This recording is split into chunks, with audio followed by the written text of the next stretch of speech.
ਮੇਰਾ ਨਾਮ ਹਮੀਦ ਅਹਿਮਦ ਹੈਗਾ ਤੇ ਅੱਬੂ ਦਾ ਨਾਮ ਸ਼ੇਖ ਮੁਹੰਮਦ ਅਸ਼ਰਫ ਹੈਗਾ। ਸਾਡਾ ਪਹਿਲੇ ਦੁਕਾਨ ਹੁੰਦੀ ਸੀ ਅਕਸਾ ਚੌਂਕ ਦੇ ਵਿੱਚ, ਅਸ਼ਰਫ ਮਾਰਬਲ ਸਟੋਰ ਦੇ ਨਾਮ ਤੋਂ। ਮੈਨੂੰ ਤਕਰੀਬਨ 25 ਸਾਲ ਹੋ ਗਏ ਇਸ ਕੰਮ ਦੇ ਕਰਦੇ ਹੋਏ ਨੂੰ। ਤੇ ਬਸ ਵਾਲਦ ਸਾਹਿਬ ਦੇ ਨਾਲ ਹੀ ਮੈਂ ਇਸ ਕੰਮ ਨੂੰ ਸ਼ੁਰੂ ਕੀਤਾ। ਅੱਬੂ ਕੋਲੋਂ ਹੀ ਮੈਂ ਕੰਮ ਸਿੱਖਿਆ, ਕੁਛ ਮੈਂ ਆਪਣੇ ਵੱਡੇ ਭਾਈ ਕੋਲ ਸਿੱਖਿਆ। ਇਸ ਲਈ ਮੈਨੂੰ ਤਕਰੀਬਨ 25 ਸਾਲ ਤੋਂ ਮੈਂ ਇਹ ਕੰਮ ਕਰਦਾ ਆ ਰਿਹਾ। ਜਿਹੜਾ ਮੈਂ ਕੰਮ ਕਰਦਾ ਇਸ ਨੂੰ ਸੰਗਤਰਾਸ਼ੀ ਕਿਹਾ ਜਾਂਦਾ। ਸਾਡੇ ਸੰਗਤਰਾਸ਼ੀ ਦੇ ਇਸ ਕੰਮ ਦੇ ਵਿੱਚ ਹਥੌੜੀ ਦੀ ਇੱਕ ਕਲਮ ਦੀ, ਜਿਹਨੂੰ ਅਸੀਂ ਲੋਹੇ ਦੀ ਹੁੰਦੀ ਹੈ, ਛੈਣੀ ਜਿਹਨੂੰ ਕਹਿ ਲਓ ਤੁਸੀਂ, ਤੇ ਇੱਕ ਵੱਟੀ ਦੀ, ਇਸ 3 ਚੀਜ਼ਾਂ ਦੀ ਬਸ ਸਿਰਫ ਜ਼ਰੂਰਤ ਹੁੰਦੀ ਹੈ। ਸਾਡੇ ਇਸ ਕੰਮ ਸਿੱਖਣ ਲਈ ਤਕਰੀਬਨ 3 ਤੋਂ 6 ਮਹੀਨੇ ਤੱਕ ਲੱਗ ਸਕਦਾ। ਇਸ ਕੰਮ ਦੇ ਵਾਸਤੇ ਸਭ ਤੋਂ ਪਹਿਲਾਂ ਅਸੀਂ ਮਾਰਬਲ ਲੈਂਦੇ ਹਾਂ ਫੈਸਲਾਬਾਦ ਤੋਂ ਜਾਂ ਲਾਹੌਰ ਤੋਂ ਜਾਂ ਇਸਲਾਮਾਬਾਦ ਤੋਂ, ਜਿਸ ਕਿਸਮ ਦਾ ਸਾਨੂੰ ਕੋਈ ਆਰਡਰ ਹੁੰਦਾ ਹੈ। ਫਿਰ ਅਸੀਂ ਉਸ ਤੋਂ ਬਾਅਦ ਇਸ ਦੀ ਸਾਈਜ਼, ਉਹ ਅਸੀਂ ਸਟੈਂਡਰਡ ਸਾਈਜ਼ ਦੇਖਦੇ ਹਾਂ ਕਿ ਸਾਡੀ ਵੇਸਟੇਜ ਜਿਸ 'ਚ ਕੰਮ ਜ਼ਿਆਦਾ ਹੋਏ। ਉਸ ਤੋਂ ਬਾਅਦ ਫਿਰ ਅਸੀਂ ਇਸ ਦੀ ਕਰਦੇ ਹਾਂ ਪ੍ਰਿੰਟਿੰਗ। ਉਸ ਦੇ 2 ਤਰੀਕੇ ਹੈਗੇ ਨੇ, ਜਾਂ ਅਸੀਂ ਆਪਣੇ ਹੱਥ ਨਾਲ ਲਿਖ ਲਈਏ ਜਾਂ ਉਹਨੂੰ ਅਸੀਂ ਕੰਪਿਊਟਰ ਦੇ ਜ਼ਰੀਏ ਨਾਲ ਲਿਖ ਲਈਏ। ਮਾਰਬਲ ਦੀਆਂ ਇਸ ਦੇ ਵਿੱਚ ਕਾਫੀ ਸਾਰੀਆਂ ਹੁੰਦੀਆਂ ਨੇ ਕੁਆਲਿਟੀ। ਸਨੀ ਗ੍ਰੇ ਹੋ ਜਾਂਦਾ, ਵਿੱਚ ਸੁਪਰ ਵਾਈਟ ਹੋ ਜਾਂਦਾ, ਫਿਰ ਜ਼ਿਆਰਤ ਵਾਈਟ ਹੋ ਜਾਂਦਾ ਹੈ, ਪੰਪੂ ਖਾਂ ਹੋ ਜਾਂਦਾ ਹੈ, ਬਾਦਲ ਹੋ ਜਾਂਦਾ ਹੈ, ਬਾਗ ਵਾਈਟ ਹੋ ਜਾਂਦਾ ਹੈ।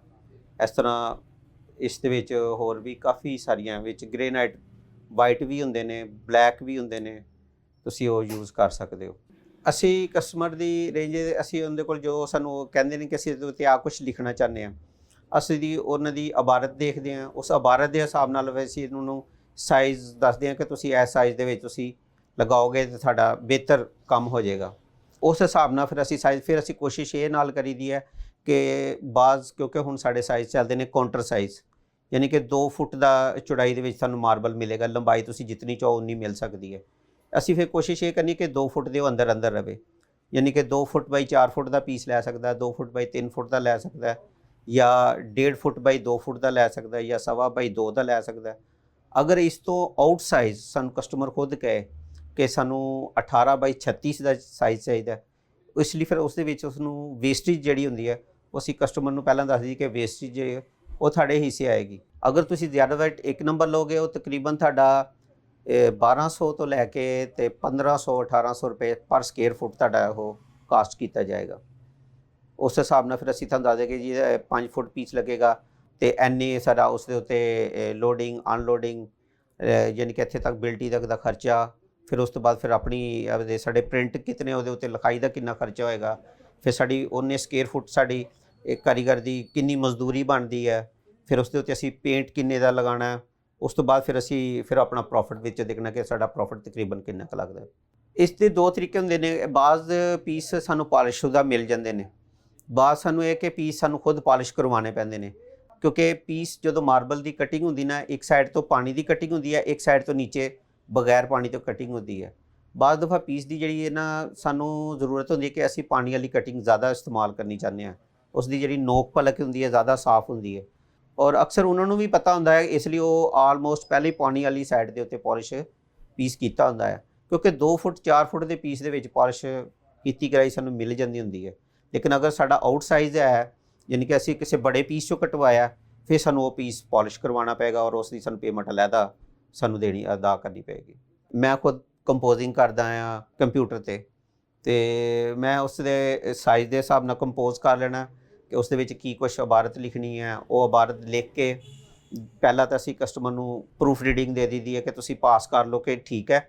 ਅਗਰ ਉਹ ਕਹਿੰਦੇ ਕੋਈ ਵਰਡ ਵਿੱਚੋਂ ਚੇਂਜ ਕਰਨੇ ਨੇ ਜਾਂ ਕੁਛ ਅਲਫਾਜ਼ ਮੋਟੇ ਬਰੀਕ ਕਰਨੇ ਨੇ, ਅਸੀਂ ਉਸ ਤਰ੍ਹਾਂ ਉਹਨਾਂ ਨੂੰ ਕਰਕੇ ਫਿਰ ਉਸ ਦੇ ਅਸੀਂ ਪ੍ਰਿੰਟ ਨਿਕਾਲੀ ਦੇ ਨੇ, ਅਤੇ ਉਹ ਅਸੀਂ ਪ੍ਰਿੰਟ ਫਿਰ ਆਊਟਲਾਈਨ ਦੇ ਵਿੱਚ ਨਿਕਾਲ ਕੇ ਉਹ ਅਸੀਂ ਫਿਰ ਉਸੇ ਮਾਰਬਲ ਦੇ ਉੱਤੇ ਕਾਪੀ ਪੇਸਟ ਕਰ ਦਿੱਤੇ।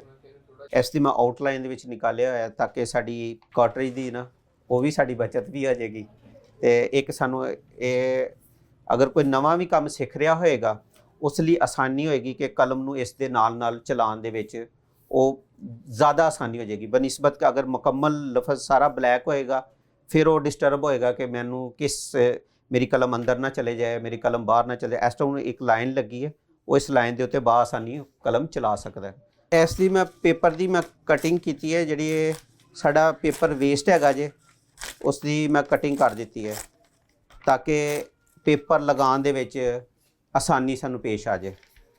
ਅਸੀਂ ਪੇਪਰ ਦੀ ਇੱਥੇ ਨਿਸ਼ਾਨ ਲਗਾ ਲਿਆ। ਜਿਹੜਾ ਬੰਦਾ ਇਸ ਪ੍ਰਿੰਟਿੰਗ ਨੂੰ ਸਮਝਦਾ ਉਹਨੂੰ ਪਤਾ ਕਿ ਮੇਰਾ ਲਫ਼ਜ਼ ਇਸ ਤਰੀਕੇ ਦੇ ਨਾਲ ਸਿੱਧਾ ਆਏਗਾ ਤੇ ਮੈਨੂੰ ਪਤਾ ਹੋਣਾ ਚਾਹੀਦਾ ਮੈਂ ਇਸ ਦੀ ਲਾਈਨ ਕਿਸ ਤਰ੍ਹਾਂ ਲਗਾਉਣੀ ਹੈਗੀ।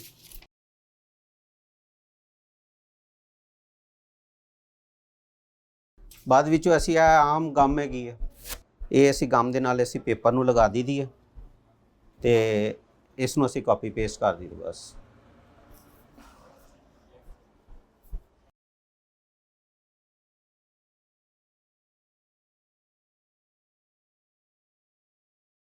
ਇਹ ਤੁਸੀਂ ਆਪਣਾ ਸੈਂਟਰ ਇੱਥੋਂ ਕਰ ਸਕਦੇ ਹੋ। ਤਕਰੀਬਨ ਇਸ ਨੂੰ ਕਮ ਸੇ ਕਮ 20 ਤੋਂ 25 ਮਿੰਟ ਅਸੀਂ ਇਹਨੂੰ ਸੁੱਕਣ ਲਈ ਅਸੀਂ ਇਹਨੂੰ ਰੱਖ ਦਿਆਂਗੇ।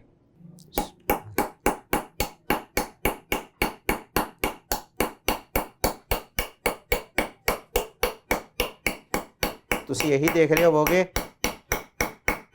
ਕਿ ਕਲਮ ਮੈਂ ਇਹਦੇ ਬਿਲਕੁਲ ਨਾਲ ਰੱਖੀ ਹੋਈ ਹੈ, ਜबकि मैं कलम नाल नहीं रखी हुई, कलम मेरी ऊपर ही हैगी है। लेकिन जो मेरी चोट लगती है फिर कलम मेरी थले होकर दोबारा वापस आ जाती है, एज ए वाइब्रेट काम कर रही है।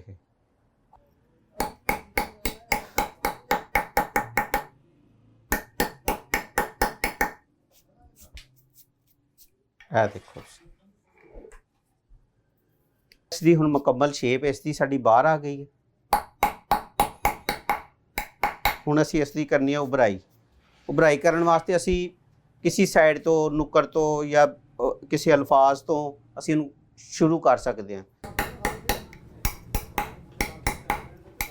ਇਹ ਤੁਸੀਂ ਵੇਖ ਸਕਦੇ ਹੋ। ਹੁਣ ਇਸ ਤਰ੍ਹਾਂ ਸਾਡੇ ਇਹ ਗਰਾਊਂਡ ਨੀਵੀਂ ਹੋ ਜਾਏਗੀ ਤੇ ਇਹ ਜਿਹੜਾ ਵਰਡ ਸਾਡਾ ਉੱਚਾ ਹੋ ਜਾਏਗਾ ਤੇ ਆ ਸਾਡਾ ਅਲਫਾਜ਼ ਇਸ ਦੇ ਨਾਲ।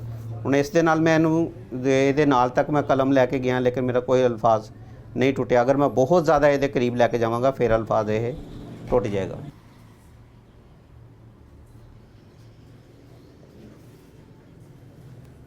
ਲਓ ਤੁਸੀਂ ਹੁਣ ਆ ਦੇਖ ਲਓ, ਇਹਨੂੰ ਬੇਸ਼ੱਕ ਤੁਸੀਂ ਸਿੱਧਾ ਖੜਾ ਕਰ ਦਿਓ, ਇਹਦਾ ਰੰਗ ਨਹੀਂ ਨੀਚੇ ਨੂੰ ਬਿਲਕੁਲ ਨਹੀਂ ਲਿਫੇਗਾ ਕਿ ਨੀਚੇ ਨੂੰ ਆ ਜਾਏਗਾ। ਤੁਸੀਂ ਇਹਨੂੰ ਬਸ ਅਸੀਂ ਇਹ ਹੈ ਕਿ ਵੀ ਇਸ ਤਰ੍ਹਾਂ ਪੀਸ ਨੂੰ ਕਲਰ ਕਰਾਂਗੇ, ਅਸੀਂ ਇਹਨੂੰ ਇਸ ਤਰ੍ਹਾਂ ਸਿੱਧਾ ਹੀ ਰੱਖਾਂਗੇ ਤਾਂ ਕਿ ਇਸੇ ਜਗ੍ਹਾ 'ਤੇ ਰਹੇਗਾ ਔਰ ਇਸ ਦੀ ਨੋਕ ਪਲ ਬਿਹਤਰੀਨ ਇੱਥੇ ਠੀਕ ਹੋ ਜਾਏਗੀ।